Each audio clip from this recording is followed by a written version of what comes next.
samedi après-midi. J'espère que vous avez tous passé un bel avant-midi, que vous avez profité de la belle température. Donc, avant de commencer, mon nom c'est Roxane.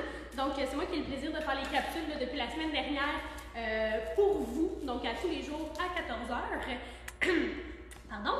Donc, avant de commencer, j'aimerais bien vous inviter en fait à nous suivre sur nos différentes plateformes. Donc, Facebook, Instagram, notre chaîne YouTube également, donc Educazoo Inc. Et si vous désirez faire un petit don pour aider le refuge qui n'a plus aucun revenu depuis que la COVID-19 est arrivée au Québec, donc vous pouvez aller sur notre page Facebook. Il y a une publication où vous pouvez trouver notre lien GoFundMe.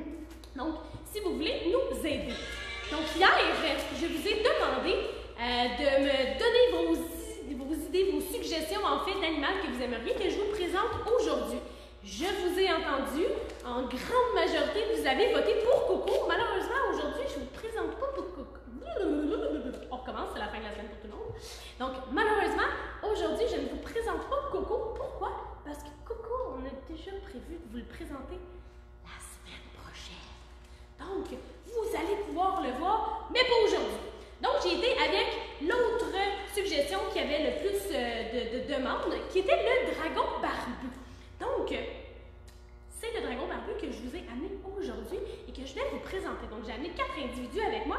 Et là, avant de vous les présenter, je sais que parfois les gens pensent que le dragon barbu, c'est celui qui a une espèce de collerette. Et non, il n'a pas de collerette. Des fois, les gens pensent que c'est celui qui court sur l'eau. Et non, il ne court pas sur l'eau. Des fois aussi, les gens ils pensent que c'est celui qui crache du sang avec ses yeux pour se défendre.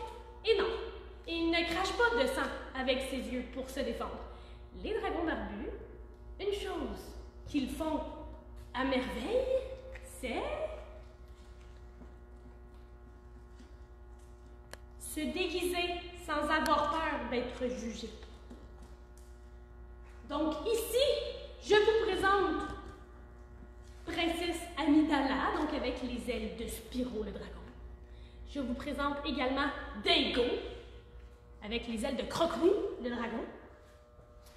Je vous présente également Bibit, qui est Superman. Et finalement, j'ai amené avec moi Maxou. Maxou qui est un nouveau dragon barbu au refuge et qui, lui, n'a pas eu envie de se déguiser. Il tient un petit peu plus, il a un peu plus d'ego, si on veut. Hein? Lui, il est comme, non, je ne me déguiserai pas pour faire rire les gens. Donc, voilà, Maxou, il est tout nu, il n'est pas déguisé du tout. Donc, je vais le déposer ici, dans le volcan. Donc, avouez qu'ils sont beaux, hein, mes dragons barbus! Donc, avant de commencer avec les informations concernant les dragons barbus, je vous invite à poser des questions tout au long de la vidéo. Donc, si vous avez une idée, n'importe quoi, une question qui vous passe par la tête, posez-la. Si on est en mesure d'y répondre, on va y répondre en live. Sinon, on va y répondre par écrit une fois la vidéo terminée. Là, j'ai une grande interrogation. Est-ce qu'on laisse les dragons barbus déguisés comme ça? On s'entend, ils ont l'air assez relax. Hein? Est-ce qu'on voit bien Bébite Superman? On pourrait la mettre un petit peu plus par là-bas. Hein? Regardez bien qu'est-ce qu'on va faire avec Bébite. On va la mettre sur le coin comme ça. Voilà! Donc, les dragons barbus, outre le fait d'être des lézards qui se laissent déguiser et qui ne jugent pas, ils ne se jugent pas entre eux, ce sont également des lézards patates. Donc, vous avez remarqué que Princesse Amidala, Daigo et Maxou n'ont pas bougé d'un poil depuis que je les ai déposés quelque part. Pourquoi? Ben parce qu'ils sont bien. S'ils sont bien dans un endroit, dans une position, ben ils vont rester comme ça. Hein? C'est un peu comme une patate. Une patate, tu la déposes sur le plancher, puis c'est bien rare qu'elle se promène toute seule. Donc, les dragons barbus, on leur donne aussi le nom de lézards patates, avec beaucoup d'affection, évidemment, parce que justement, ce sont des lézards qui ne bougent pas beaucoup. Et c'est une chose qui les rend très agréables à avoir à la maison, en fait, parce que justement, c'est un lézard qui est très très facile et qui a peu de chances d'être agressif envers nous. Hein? On s'entend, ça bouge pas tant que ça. C'est assez relax comme lézard, très nonchalant. OK, donc le dragon barbu. Ah, Maxou, tu as eu envie de bouger? Veux-tu te déplacer davantage? Ça va, parfait. Le dragon barbu s'appelle ainsi parce que, on va prendre Maxou en exemple, on l'appelle ainsi parce qu'il possède une barbe. Et cette barbe-là, elle est pleine de piquants, comme il y en a également sur son corps. Donc, ces piquants-là vont avoir un rôle particulier. En fait, si vous voulez bien vous approcher un petit peu, je vais reprendre l'accès dans mes mains. C'est confortablement, mon chum. Super. Donc, les piquants qu'on trouve ici sur le côté de son corps et même au niveau de sa barbe, ce sont des piquants qui sont vraiment très, très mous. Donc, ça fait pas mal du tout. C'est vraiment pour impressionner les prédateurs. Donc, c'est un moyen de défense que les dragons barbus vont avoir, en fait. Ils vont essayer de faire peur à leurs prédateurs en leur faisant croire qu'ils sont très, très piquants. Donc là, Dingo a essayé de voler avec ses ailes. Donc, on va les lui enlever, tout simplement. On va les libérer de ses ailes. Voilà, maintenant tu es un lézard tout ce qu'il y a de plus terrestre. Donc, les piquants. Qu'est-ce que le lézard va faire, en fait, quand il se sent en danger? S'il se sent en danger parce qu'un prédateur s'approche de lui, première des choses, il va essayer de l'intimider en essayant d'avoir l'air plus gros. Donc, il va prendre de l'air un petit peu, va gonfler beaucoup sa gorge, va ouvrir la bouche et en prenant cet air-là, en se gonflant, il va également en profiter pour gonfler son bedon. Donc, ça va donner l'impression qu'il est vraiment plus gros. Et souvent, ce qu'ils vont faire, ils vont s'arranger pour se mettre un petit peu sur le côté, comme ceci. On continue de filmer ici. Donc, ensuite, qu'est-ce qu'ils vont faire, les dragons barbus? Une fois qu'ils vont avoir essayé de distraire un prédateur et qu'on va voir là, que ça n'a pas fonctionné, ben, le dragon barbu va utiliser sa puissante queue. Donc, comment il va l'utiliser? En fait, c'est tout simple. Il va s'en servir pour fouetter. Donc, le dragon barbu utilise sa queue pour fouetter les autres animaux. Si, encore une fois, ce n'est pas suffisant, et là, le dragon barbu, il n'y a pas beaucoup de choix. Hein. S'il ne veut pas se faire manger par un prédateur, il va falloir qu'il se sauve. Et le dragon barbu, une chose qui est vraiment très drôle à propos de lui, c'est qu'il ne va pas se sauver sur ses quatre pattes comme on pourrait le croire. En fait, il va plutôt se lever sur ses deux pattes en arrière. Il ne veut pas coopérer. On va essayer avec Dingo, qui va vouloir coopérer. Il va plutôt se lever sur ses deux pattes en arrière comme ça, et là, il va se mettre à courir sur ses deux pattes en arrière, tout en étant bien aplati. Donc, c'est vraiment super efficace comme moyen de fuite. Vous pourrez aller voir des vidéos sur YouTube, là. Il y en a vraiment beaucoup. Et c'est quand même assez cocasse de voir un dragon barbu qui se sauve sur ses deux pattes d'en arrière. Donc, maintenant qu'on a parlé de la gorge, de la barbe, qui était pleine de piquants, je peux vous dire autre chose à propos de cette barbe-là. Donc, la barbe va également servir à communiquer. Donc, de quelle façon les dragons barbus vont communiquer entre eux? Donc, évidemment, première des choses, bien, ils vont communiquer entre eux avec le gonflement de la barbe. Donc, comme je vous disais, quand ils vont se sentir dérangés, ils vont vouloir intimider soit un congénère, soit un prédateur. Donc, ils vont gonfler leur barbe. Ensuite, ce qu'ils peuvent faire, ils peuvent la changer de couleur. Donc, un dragon barbu qui est fâché peut changer sa couleur. Et de quelle couleur devient-elle? Elle devient toute noire.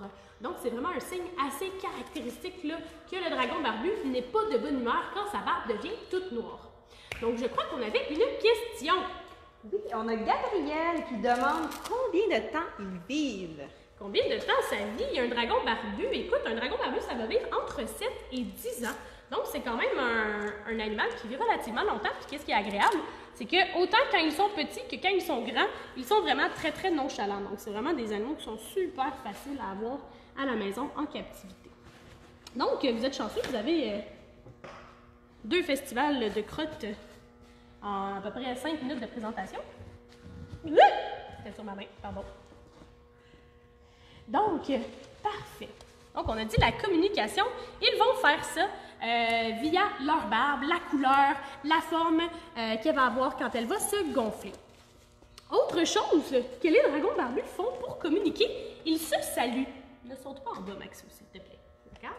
Donc, ils vont se saluer. Et oui, les dragons barbus vont utiliser leurs mains et ils vont faire des saluts comme ça à leurs congénères dans la nature. Bon. J'aimerais vous dire que j'ai entraîné nos dragons barbus pour qu'ils le fassent à volonté du moment qu'on leur dit « Go, salut ». Malheureusement, c'est pas le cas. Hein? Pour eux, ça a une signification quelconque. Donc, je ne suis pas en mesure de vous le montrer. Donc, c'est celle-là qui est allée un peu plus loin. Super. OK! Donc, 7 à 10 ans, les dragons barbus, la taille, donc, ça va être vraiment pas mal le maximum, le 30, 35, 60 cm maximum que ça va faire comme taille un dragon barbu lorsque ce sont des mâles. Et comment fait-on la différence entre un mâle et une femelle? Eh bien, première des choses, souvent on peut se fier à la taille, donc les femelles vont être un petit peu plus petites que les mâles. Donc ici, on a une femelle, Bébite ici, c'est également une femelle. Daigo et Maxou, ce sont deux mâles. Donc, la taille, on peut s'y fier, mais c'est certain que c'est pas toujours à 100% véridique. On ne peut pas nécessairement se fier qu'à ça. Autre chose qu'on peut regarder, c'est la présence de pores fémoraux. Donc, je crois qu'on a une question. Est-ce que je peux terminer avec mes pores fémoraux puis on y répond? Super! Donc, qu'est-ce que c'est les pores fémoraux? En fait, je vais essayer de vous montrer sur mes dragons barbus mâles. Je ne sais pas si on va bien voir. Maxou, ça se peut que ça glisse un peu la roche. Ah oui, on voit très bien sur Maxou. OK. Donc, les pores fémoraux, qu'est-ce que c'est en fait? Attends un petit peu mon poulet. Oui, je sais, c'est pas confortable, ce sera pas long. Je ne sais pas si vous êtes en mesure de voir. Sur les cuisses ici, vous voyez, il y a des petits picots qui sont un petit peu plus foncés, qui ressortent un petit peu de la peau. Donc, je ne sais pas si le focus est suffisamment bon pour qu'on voit, mais ça ici, ce sont les pores fémoraux. Donc, c'est vraiment ça qui va nous permettre de faire une bonne distinction mâle-femelle. Donc, 100% du temps, si le dragon barbu a des pores fémoraux qui sont présents, bien, c'est certain que c'est un mâle.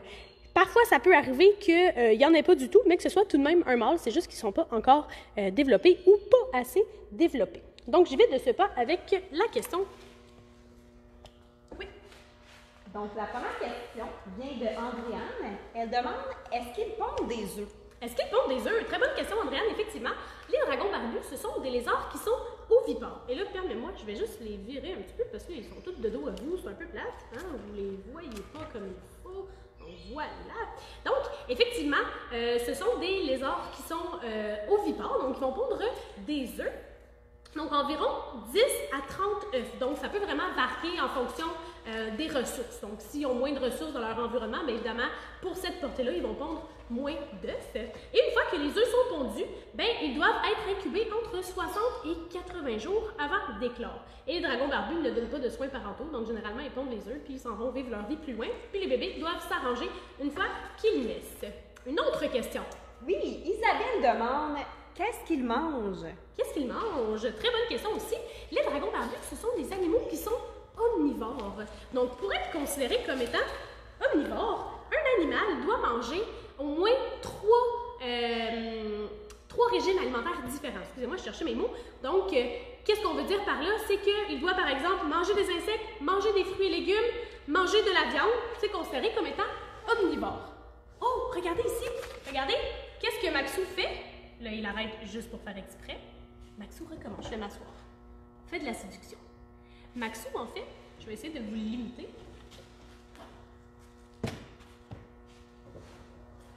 Donc, Maxou, comme je vous disais tout à l'heure, c'est un nouveau dragon barbu au refuge. Donc, il est encore en mode apprendre à connaître ses congénères. Donc, c'est certain que des fois, ça peut arriver qu'il va être un petit peu plus de mauvaise humeur. Donc, je ne sais pas si vous voyez un petit peu, mais il commence à avoir la gorge de couleur foncée. Donc, ça, c'est vraiment là, parce qu'il est un petit peu moins de bonne humeur. Là, ça se peut qu'on le range aussi pour éviter de le stresser trop, pardon. Et également, le dragon barbu, qu'est-ce qu'il faisait tout à l'heure? C'est qu'il secouait sa tête comme ça. Donc, ça, c'est une forme d'attitude. Donc, c'est sa façon de faire comprendre à ses congénères, en fait, que, ben là, c'est assez. Moi, je m'en vais dans mon coin tout seul parce que je suis pas de bonne humeur. Okay? Donc, il faisait hocher sa tête. Donc, pour revenir à l'alimentation, parce que je n'avais pas tout à fait terminé de ce côté-là, les dragons barbus sont des animaux qui sont omnivores. Donc, le fait qu'ils soient omnivores, ça veut dire qu'ils vont manger de tout. Donc, autant des petites souris, on s'entend, ça, c'est vraiment une forme de gâterie. Ils vont manger également des végétaux, donc fruits, légumes, régulièrement, et des insectes. Et là, j'ai décidé de vous amener des vers, en fait, de leur amener des vers pour les nourrir.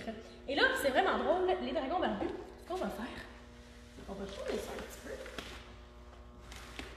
On va les installer sur la table ici. Attends, on va pas trop loin.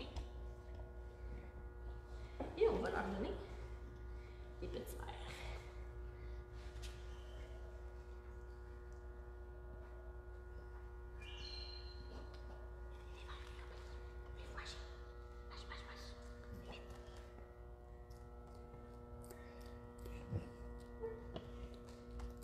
yeah! Il semblerait que Princesse Amidala et Bibite n'aient pas envie de manger. Hein? En ces temps de quarantaine, il faut qu'elles surveillent leur ligne pour ne pas prendre trop de poids. Parce qu'elles vont être moins cute en bikini cet été. Donc, ce sont vraiment des animaux qui vont manger là, de tout. Encore? Il y en a un autre là. Ouais, mange-le, Maxou. Bravo. Bon garçon. Et ensuite, on va... Princesse Amidala, tu le voulais-tu? Ouais, Princesse Amidala le voulait. Attends. C'est son verre à elle. Parfait. Super. Donc, Princesse Amidala s'est laissée tenter. C'est comme un sac de chips quand il est ouvert à côté de toi. C'est difficile de résister des fois. OK. Donc, je vais laisser Maxou, en fait, aller se reposer parce que, bon, comme je le disais, c'est un petit nouveau, hein, donc on ne veut pas le stresser trop. Puis la caméra, ben, peut-être que ça le gêne un peu aussi. Donc, voilà. Est-ce qu'on avait une autre question, Julie, pendant que je répondais à celle sur l'alimentation? Oui, on a Mélissa qui nous demande pourquoi sont-ils de bons compagnons et pourquoi ils ne le sont pas. En fait, ce sont de bons compagnons pour plusieurs raisons. Pardon. Donc, comme je disais, ce ne sont pas des lézards qui sont agressifs ou quoi que ce soit. Donc, vraiment des lézards qui sont très, très, très nonchalants, très faciles au niveau de la manipulation. Je veux dire, on les prend dans notre main comme ça, puis ils ne bougeront pas. On peut les mettre sur nous, puis ils vont s'agripper. Vraiment, s'ils nous font des câlins, c'est super agréable de les avoir comme petits animaux de compagnie. C'est quand même relativement facile aussi d'en prendre soin. Donc, en captivité, les soins ne sont pas énormes. Donc, c'est quand même relativement facile d'en avoir un. Ça ne nécessite pas beaucoup de temps de manipulation. Là, si on a à peu près 1 heure par jour à leur consacrer, vraiment pour les manipuler et tisser un lien avec eux, c'est parfait. De l'autre côté, en fait, pourquoi ne seraient-ils pas de bons animaux de compagnie? En fait, ils n'ont pas beaucoup de défauts, les dragons barbus, je vous avouerai, c'est vraiment des winners en termes de lézards là, pour une petite famille. Le seul côté qui est peut-être un peu problématique avec le dragon barbu, c'est que c'est pas un lézard qui est très propre. Dans le sens où, généralement, quand il fait ses besoins, ben, il reste couché dedans. Donc, dans les soins à prodiguer au dragon barbu, les bains, très souvent, donc on les met, nous, on fait tout le temps des bains des animaux dans le lavabo, donc on les met dans le lavabo, puis avec un petit peu d'eau tiède, ce qu'on peut faire, une brosse à dents. Attention, on n'utilise pas la brosse à dents de l'enfant le plus tendant de la maison. Hein? Une brosse à dents réservée aux dragons barbus. Et souvent, ce qu'on va pouvoir aller faire, c'est vraiment aller les frotter au niveau des écailles avec la brosse à dents pour s'assurer qu'on enlève toutes les possibilités d'excréments. Et surtout, ce qui est le plus important, ça va être vraiment au niveau du cloaque. Donc, le cloaque, par où ils vont faire leurs besoins qui se trouvent juste ici. Donc, on va aller frotter au niveau du cloaque avec la brosse à dents qui est mouillée pour aller nettoyer bien comme il faut pour s'assurer qu'il n'y a plus d'excréments qui restent là. Parmi leurs défauts, je pense que c'est pas mal celui qui est le plus important. Puis on s'entend que donner un bain à quelqu'un, c'est pas tant un gros défaut que ça. Donc voilà pour les contres d'avoir un dragon barbu à la maison. Autre chose qu'on peut faire pour les soins, eh bien, les lézards aussi ont les ongles, les griffes qui vont pousser. Donc, une taille des griffes bien importante de ne pas, de ne pas pogner la veine. Donc, quand on fait la coupe, on fait vraiment très attention de tailler pas trop court pour éviter de le blesser. Puis, c'est quelque chose qu'on doit faire de façon relativement récurrente, là, en quelques semaines. Pourquoi?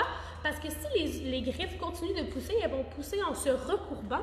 Et là, il y a des risques que le dragon barbu soit se casse la griffe ou encore qu'il se l'arrache complètement et qu'il la perde. Donc, ça, c'est quelque chose qui est quand même relativement fréquent là, chez les dragons barbus. Donc, il faut faire bien attention pour que la taille des griffes soit un soin qu'on prodigue régulièrement. Autre chose qu'on peut faire, et by the way, pendant que je vous réponds à vos questions, pendant que j'explique pendant la vidéo, je vous invite à poser vos questions pour que je puisse y répondre, là, ça va me faire super plaisir. Donc, n'hésitez pas, n'importe quelle question, ça va être super cool pour moi d'y répondre. Donc, autre soin, comme je vous disais, les dragons barbus, bien évidemment, ils vont changer leurs écailles, ils vont muer. Hein? Donc, ça, c'est des petits bouts d'exuvie, donc la vieille peau qui est tombée, qu'on a gardée parce que c'est vraiment chouette. On voit les piquants qui eux aussi vont muer. Donc ici, on voit quand même relativement bien tous les petits piquants qui vont s'enlever.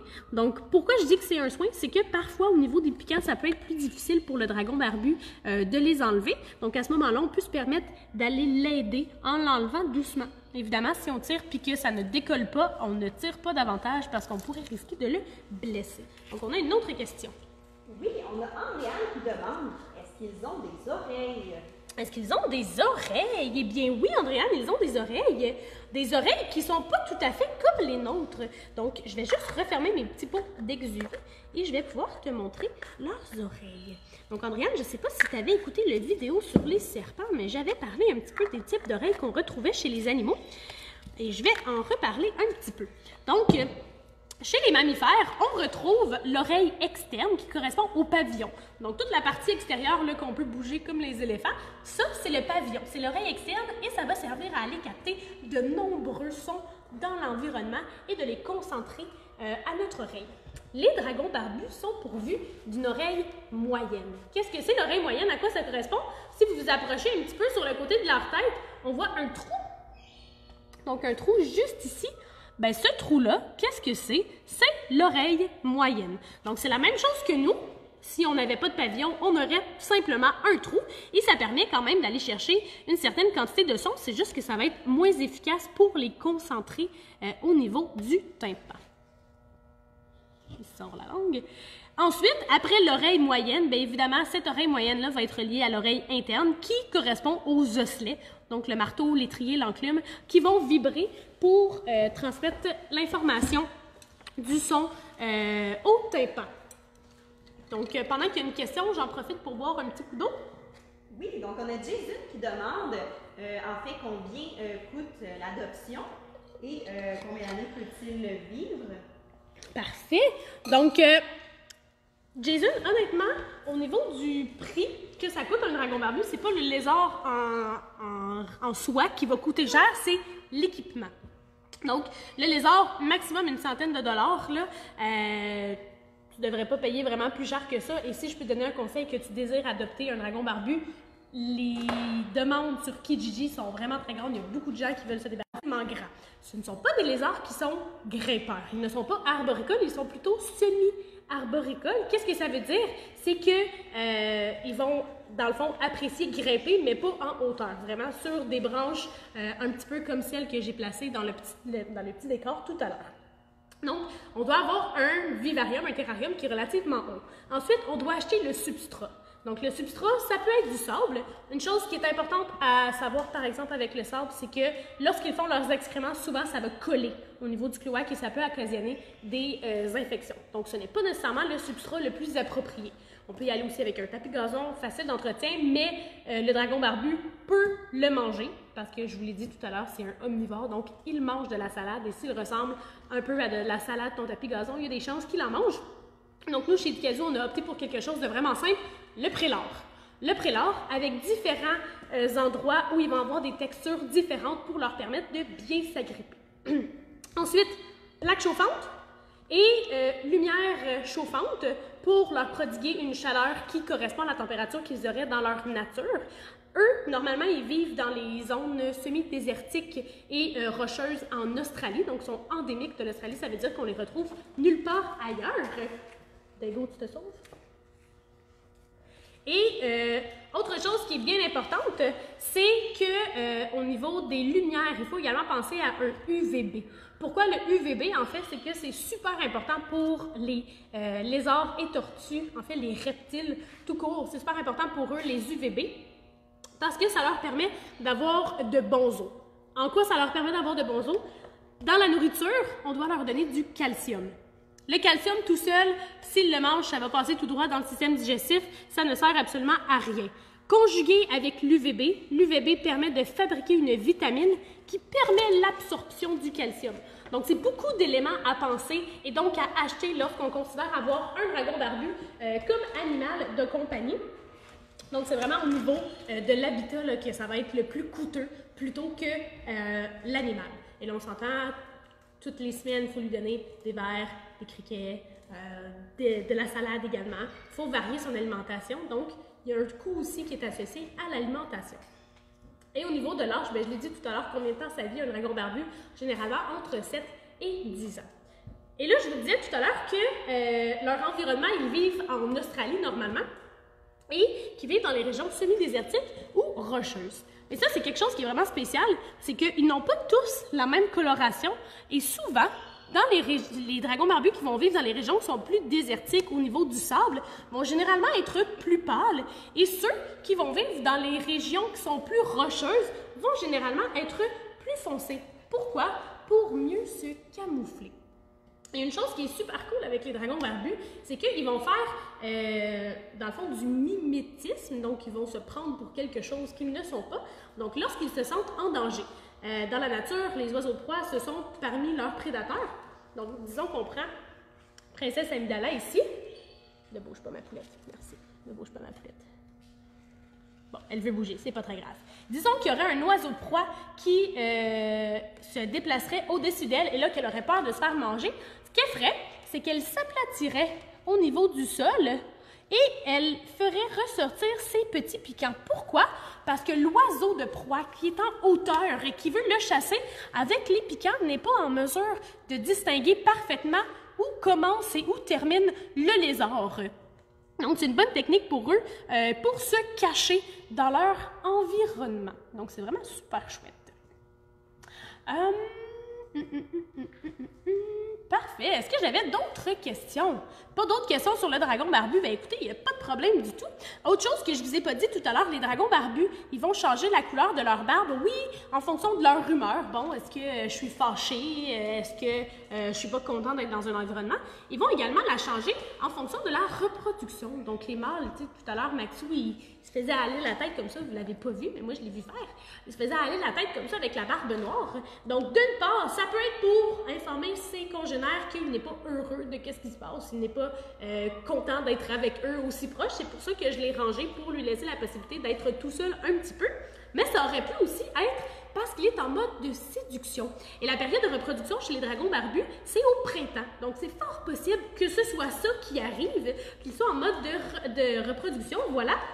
Donc, il va se gonfler la gorge et la mettre toute noire. Princesse, reste ici, pas trop près de la porte. Il va la mettre toute noire pour séduire les femelles. Donc, plus elle est foncée, plus elle est grosse à barbe, plus c'est invitant pour une femelle de se reproduire avec lui. La barbe va également changer de couleur. En fait, le corps au complet va changer de couleur pour permettre au dragon barbu de réguler sa température corporelle. Donc, disons qu'il est en plein milieu de la journée, il fait super chaud, puis le dragon barbu, ben, lui, il n'a pas la capacité de garder une température constante. Elle va vraiment fluctuer avec son environnement. Donc, s'il fait trop chaud, ce qu'il va faire, c'est qu'il va s'arranger pour pâlir un petit peu les couleurs au niveau de son corps pour refléter le soleil et donc avoir moins chaud.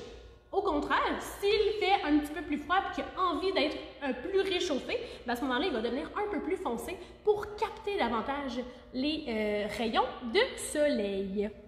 Donc, pour moi, c'est ce qui termine notre capsule sur les dragons barbus. Donc, si vous avez encore des questions, n'hésitez pas à les poser en commentaire. On va prendre le temps d'y répondre par écrit. On se retrouve la semaine prochaine, 14h, pour un prochain Facebook Live, donc dès mardi. Et je vous invite encore une fois à nous suivre sur nos différentes plateformes, Facebook, Instagram, YouTube et Educazoo Inc. Et si vous voulez nous faire un petit don, on vous invite à le faire sur notre page GoFundMe. Donc, je vous souhaite une belle fin de semaine. Bye bye!